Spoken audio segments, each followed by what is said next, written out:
안녕하세요, 주방입니다. 이번 시간에는 아이템을 어떻게 선정하는지에 대해서 얘기를 해보도록 하겠습니다. 여러분이 잊을 수도 있어서 다시 한번 얘기를 해볼게요. 우리가 창업을 육체적으로 준비를 하는데 4단계를 갖춰야 된다고 얘기를 했어요. 제가 말하는 이 4단계는 제 기준에서의 4단계입니다. 정답이라는 건 아니에요. 개인차가 있을 거고 다른 사람은 또 다르게 생각할 수 있지만, 제가 많은 창업 상담을 해본 결과 적어도 이런 단계를 좀 거치면 창업을 하고 나서 조금 더 수월하게 매장을 운영할 수 있지 않을까 라고 생각해서 추천을 드리는 단계입니다. 자, 첫 번째 시간은 아이템을 선정하는 거고요.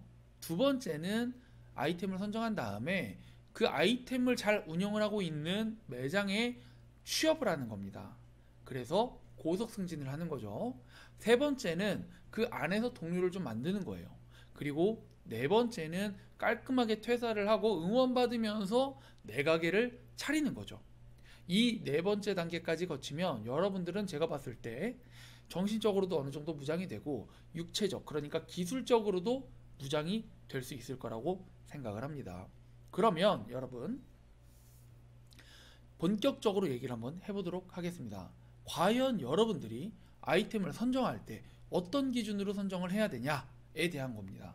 자, 그럼 여러분, 창업을 한다고 생각을 해볼게요. 여러분이 한국 땅에서 창업을 하는 거예요. 그럼 여러분 어디다 창업하시겠습니까? 서울, 대전, 대구, 부산, 제주도, 정말 다양한데 어디에 창업하시겠어요? 저라면 우리 집에서 가까운 곳에 창업을 할 겁니다. 내가 서울을 사는데 굳이 대전이나 대구, 부산 이런 데다가 창업할 필요가 없겠죠. 실질적으로 이거는 거리적인 제약이 저에게 있기 때문이에요. 여러분들도 마찬가지입니다. 집에서 보통 1시간 이내의 지역에 창업을 할 수밖에 없어요. 그리고 저는 가능하면 여러분들이 잘 아는 동네에 창업을 해라 라고 얘기를 합니다.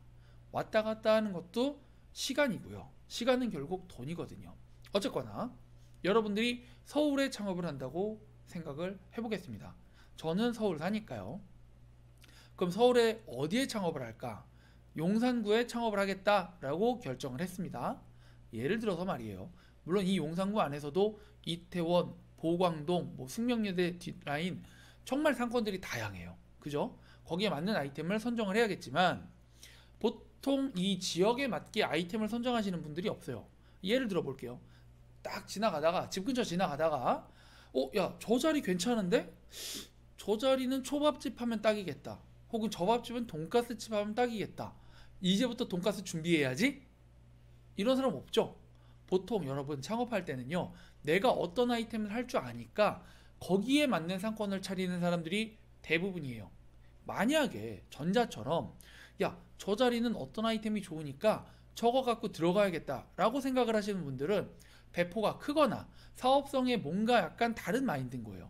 어떤 거냐면 보통 프랜차이즈 하시는 분들이 야, 저 자리는 딱 봐도 카페 자리잖아, 하면 대박이겠네, 이러고 딱 차리는 거예요. 여러분들은 그러시면 안 돼요. 대부분 제 영상을 보시는 분들 또한 그런 분들은 많이 없을 거라고 저는 믿습니다. 그럼 여러분들은 뭐예요? 아이템을 하나씩은 갖고 있어야 되는 거예요. 내가 어떤 음식을 할 줄 알아야 된다는 거예요. 그리고 그 아이템이 선정이 되고 나면 연말을 하겠죠. 그러고 나서 상권을 찾으러 다니는 거예요. 야, 내 아이템이 뭔데 여기에 들어가면 좋을 것 같아. 그래서 내가 생각하는 조건에 맞는 자리를 찾아가는 거죠. 자, 그러면 아이템을 선정할 때 어떤 아이템이 좋을까요?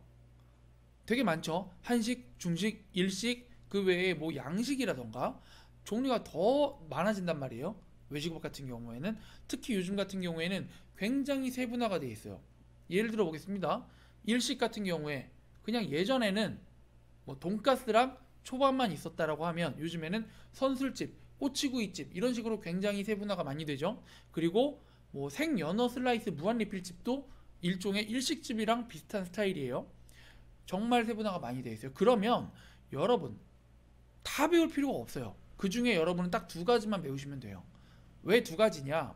여러분들이 처음에 창업을 딱 했어요. 근데 나중에 하다 보니까 이거 상권 내가 잘못 파악했네, 이거 아니다, 딴 걸로 바꿔야겠다라고 했을 때 1가지만 배운 사람들은 거기에 틀에서 벗어나질 못해요. 근데 2가지 정도 할 줄 아는 사람들은 꼭 두 번째 메뉴가 아니더라도 다른 메뉴를 금방금방 습득해서 매장에 적용을 할 수가 있다는 거예요. 그래서 저는 보통 공부를 하거나 준비를 할 때 두 가지 정도까지는 갖췄으면 하는 거죠. 물론 시간이 많이 들어갑니다. 자, 어쨌거나 다시 돌아가서 어떤 아이템이 좋을까요? 첫 번째, 시대나 유행을 타지 않는 그런 메뉴가 좋습니다. 예를 한번 들어보겠습니다. 과거에 연어 무한 리필집이 굉장히 많았어요. 등갈비집도 굉장히 많았어요. 유행을 막 탄다는 거예요. 왜 타냐? 타는 이유도 다양합니다. 정말 잘 돼서 유행을 타는 경우도 있어요. 엽떡 같은 경우에는 떡볶이 브랜드가 이제 상당히 유명해지면서 그거를 표방한 브랜드들이 되게 많아졌어요. 그러면서 프랜차이즈들도 많이 생겼다가 다시 다 떨어졌죠. 그런 식도 있고요. 아니면 예를 들어서 등갈비라던가 연어 같은 게 수입이 엄청 싸게 돼서 업자가 그걸 가지고 잘 만들어서 뿌리는 경우도 있어요. 그러면 그거는 다시 식자재 가격이 올라가요. 수요와 공급의 법칙에 의해서. 그러면 식자재 값이 저렴하니까 오픈을 했던 데들이 원가를 올리니까 어때요? 살아남지 못하고 다 죽어버리겠죠? 그런 식으로 유행을 탄단 말이에요. 여러분이 그 유행에 편승해서 이제 오픈을 하면 1년, 2년은 바짝 벌 수 있어요. 근데 그 이후는 장담할 수가 없다는 거예요. 그래서 가능하면 유행 타지 않는 것들을 좀 생각을 해보셔야 되고요. 그리고 여러분들의 이 태생적 한계가 있습니다. 손이 느린 분들은 한식 같은 거 하시면 안 돼요. 왜? 한식은 계속 말 만들어야 돼요. 손이 굉장히 많이 가고요. 한식은 한정식집을 제외하고는 단가를 많이 받지 못해요. 이 얘기는 뭐냐? 이름 많고 박리담회라는 거죠. 박리담회는 뭐예요? 고생은 고생대로 하고 돈은 돈대로 못 벌어요.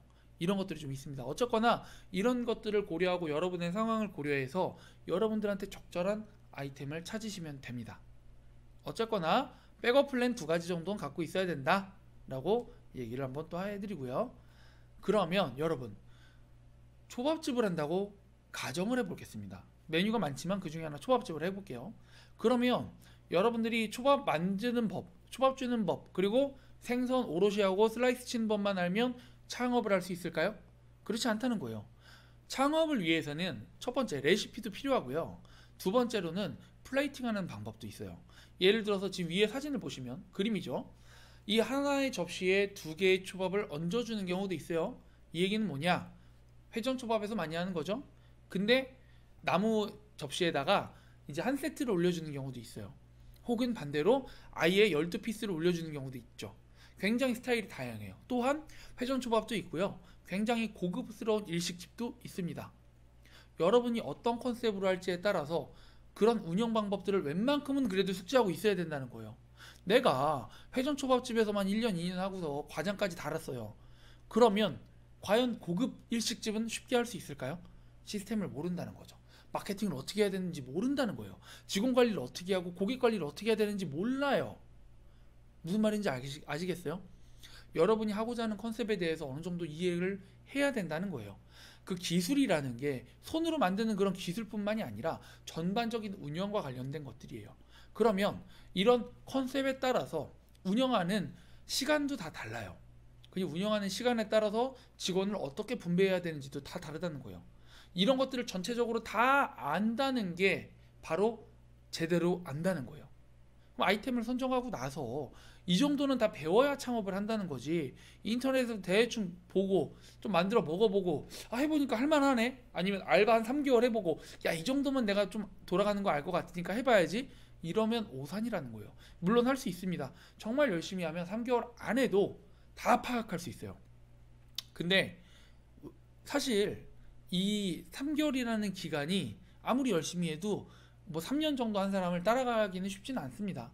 시간은 거짓말을 하지 않고요. 노력도 거짓말을 하지 않으니까요. 여러분들은 이런 것들을 다 파악할 수 있는 능력을 어쨌거나 갖춰야 된다는 거죠. 그리고 이런 능력이 있어야 디테일한 것들이 돼요.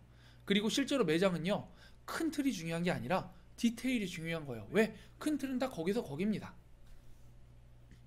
자, 그러면 여러분들은 정말 열심히 배워야 됩니다. 배우다 보면 상당히 지루해요. 매일 같은 반복 작업을 하거든요. 이 얘기는 제가 전 시간에도 얘기했죠. 이 몸으로 하는 거, 그러니까 머리 써가지고 공부하는 건 빨리 많은 정보를 습득하니까 지루할 틈이 없어요. 내 머리가 못 따라가니까. 근데 몸으로 하는 건 굉장히 지루해요. 왜? 같은 작업들을 계속 반복하거든요. 하지만 여러분, 그러면서 여러분의 능력치는 쌓인다는 걸 잊지 마세요. 생선 잡는 거 한번 보고 실제로 내가 한번 잡아본다고 해서 할 줄 아는 거 아니잖아요. 그죠? 그러면 살밥 많이 떨어져요. 처음에 잡으면. 살밥을 많이 남길수록 식자재도 많이 아낄 수 있겠죠? 이런 식으로 여러분들의 기술을 좀 쌓아야 돼요. 그 시간은 한 1년에서 2년 정도 생각을 하셔야 돼요. 여러분이 그 사이에 갑자기 이 상권에 너무 좋은 자리가 나온 거야. 아니, 너무 시간이 막 아까워가지고 막 계약을 하고 싶어. 참으셔야 된다는 거예요. 계약을 하는 순간 지옥 시작. 발을 못 빼요. 내가 돈을 박았잖아. 그죠? 그걸 잊지 마시고 준비를 하셔야 된다는 거죠. 그러면 다음 시간에는 여러분이 대체 어디서 배우는 게 좋을지에 대한 얘기를 해보도록 하겠습니다. 이 얘기를 왜 해야 되냐면 여러분이 결국은 돈도 벌겠지만 시간을 투자해서 일하면서 배우는 거 아닙니까? 그러면 많은 걸 배워야겠죠. 그래서 이게 바쁜 가게에서 잘 되는 가게에서 배우는 게 좋은 건지, 아니면 반대로 좀 한가한 가게에서 배우는 게 좋은 건지, 혹은 직원이 굉장히 많은 시스템이 잘 갖춰져 있는 대형 매장에서 배우는 게 좋은 건지, 반대로 직원이 굉장히 적은 열악한 환경의 매장에서 배우는 게 좋은 건지, 어떤 게 좋은 건지 알 수 없잖아요. 그거에 대해서 얘기를 해보도록 하겠습니다. 그러면 다음 시간에 만나요. 안녕.